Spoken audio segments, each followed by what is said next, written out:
Humanoid robots are coming, not only for our jobs, but apparently for our women too. This is Neo, 1X Robotics' new humanoid robot, and its movements are eerily similar to those of a human. In this video, we'll take a look at its advanced capabilities, as well as its exceptional understanding of the world around it. We'll also discuss what the future is going to look like as more and more of these humanoid robots enter our society. Google just published a breakthrough paper using diffusion models as real-time game engines. They were able to simulate the game Doom and actually make it playable using only AI. This opens up a world of possibilities for the gaming industry and really the entertainment industry as a whole, with the possibility of everyone being able to create their own personalized content in real time. Lastly, Magic AI Labs just announced LTM2 Mini, their first AI model with a 100 million token context window. This is a massive leap from the current frontier, which is Google's Gemini 1.5 Pro that has a context window of only 2 million tokens, and it's also much cheaper. They're able to do this by implementing a novel algorithm, which we'll take a look at in this video, as well as what a 100 million token context window actually means.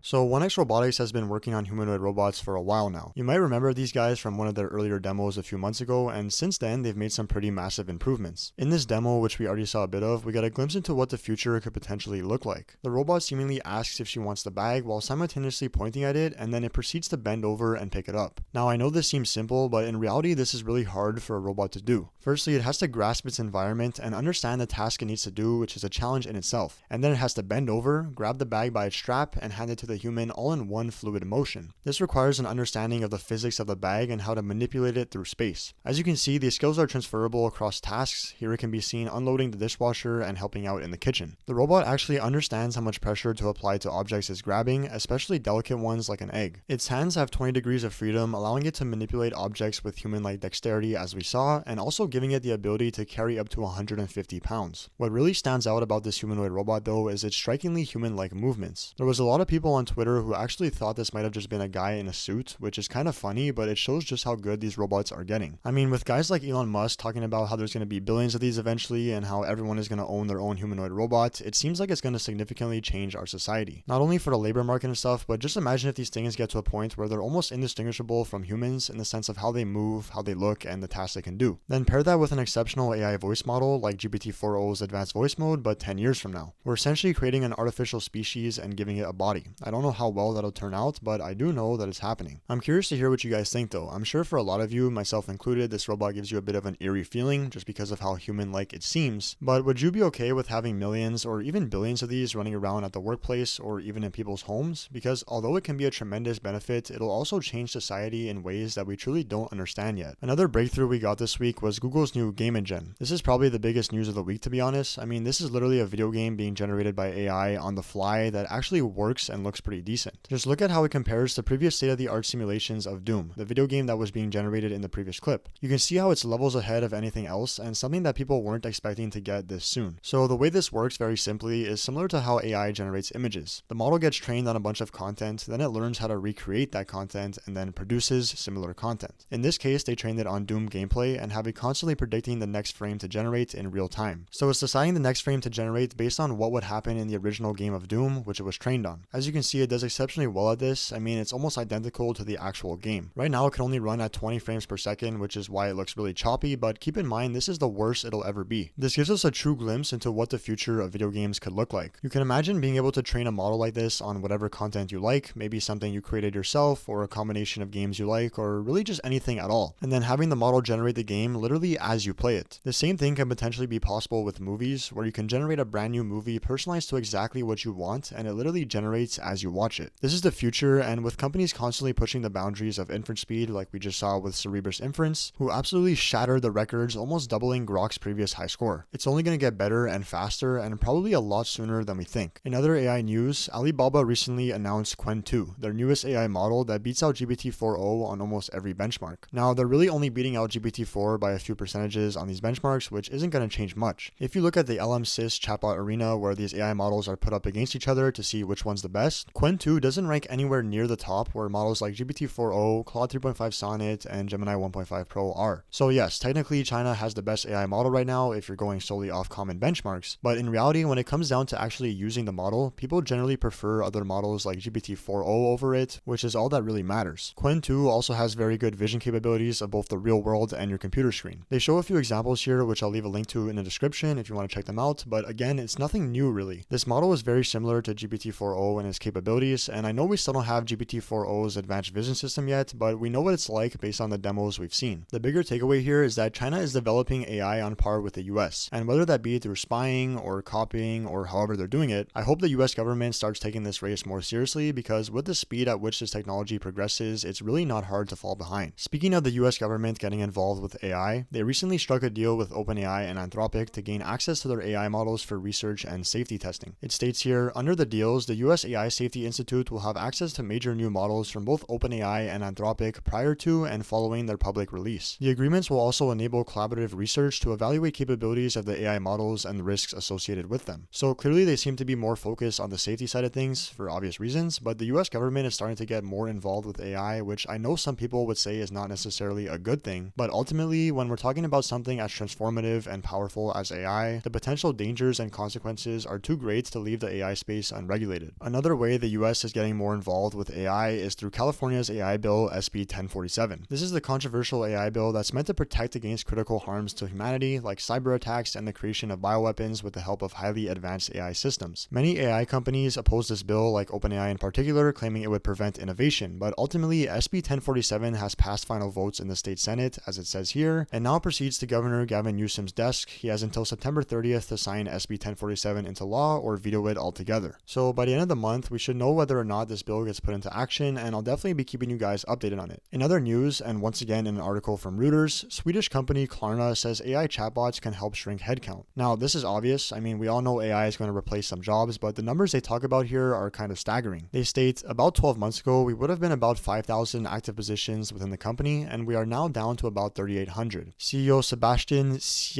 Siemietkowski said in an interview, adding that almost all the reduction has been achieved through attrition, not layoffs. By simply not hiring, which we haven't done since September, the company is kind of becoming smaller and smaller, he added. Average revenue per employee over the past 12 months had increased by 73%, rising from 4 million crowns to 7 million. So this is a common trend we're seeing right now, companies choosing not to hire people and instead filling those positions with AI or even laying people off. And for the humans who are seen as valuable enough to stay within the company, they will end up earning more as the company increases profits until they eventually get replaced by AI themselves. So from what I can tell, the company Klarna provides online financial services, which I assume involves a lot of data analysis and data entry, as well as customer service, which AIs are getting really good at. It makes much more sense how they were able to reduce their total employee count by that much so fast, and in the grand scheme of things, we're still very early. As we get closer to AGI and AI gets better at generalizing across tasks, there will be a lot more jobs that AI can do, and we'll start to see massive employee count reductions just like this in other sectors from companies trying to reduce costs to beat out their competition. Just look at this recent update from OpenAI on their active weekly users. From only 1 year ago, they went from 100 million active weekly users to more than 200 million weekly active users, twice as many as it had last November. So in really even less than a year, they've doubled their entire user base, which shows just how fast this technology is already being adopted. On top of that, OpenAI is seeking funding at a valuation of $100 billion.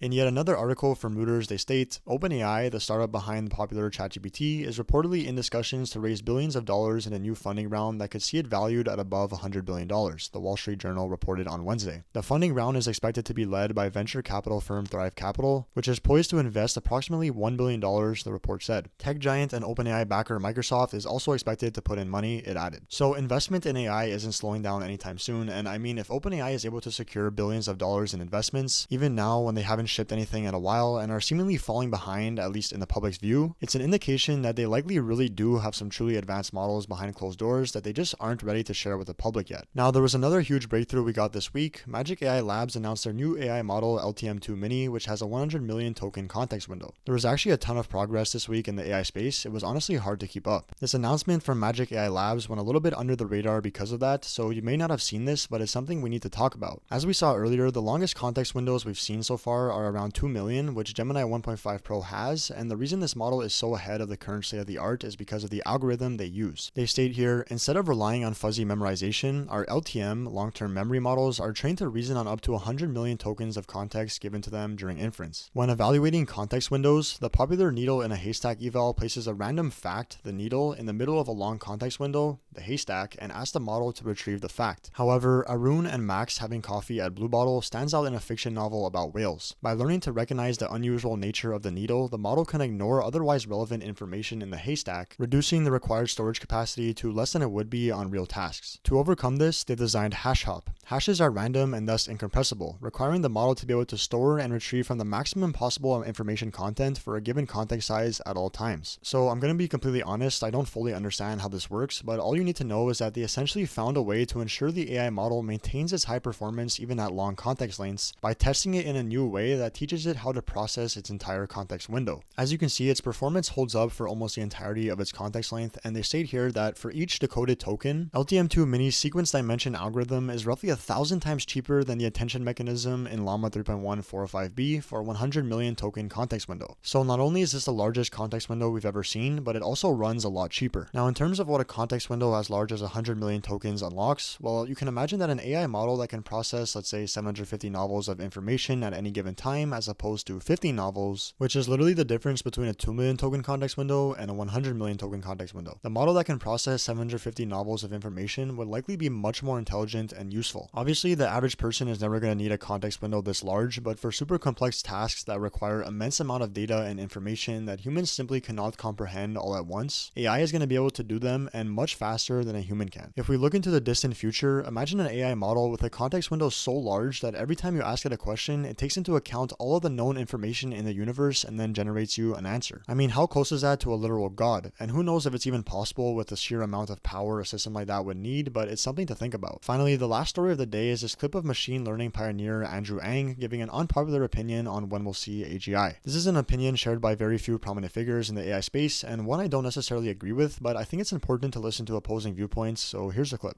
Regarding AGI, the standard definition of AGI is AI that could do any intellectual tasks that a human can. So when we have AGI, AI should be able to learn to drive a car, or learn to fly a plane, or learn to write a PhD thesis in university. For that definition of AGI, I think we're many decades away, maybe even longer. I hope we'll get there in a lifetime, but I'm not sure. One of the reasons that there's hype about AGI in just a few years is there's some companies that are using very non-standard definitions of AGI. And if you redefine AGI to be a lower bar, then of course we could get there in 1 or 2 years. But using the standard definition of AGI, of AI that could do any intellectual task a human can, I think we're still many decades away. But I think it'd be great if we manage to get there. So he makes a valid point here. The definition of AGI is controversial and companies all have varying definitions of it. What he's actually talking about here though resembles more of an artificial superintelligence in my opinion. If you made it this far in the video, first of all, thanks for watching, but also let me know in the comments what you think about this clip because it's an opinion we don't often see. Anyways, that's it for me. If you enjoyed the video, please leave a like, and if you want to stay up to date on future AI news just like this, make sure to hit that subscribe button.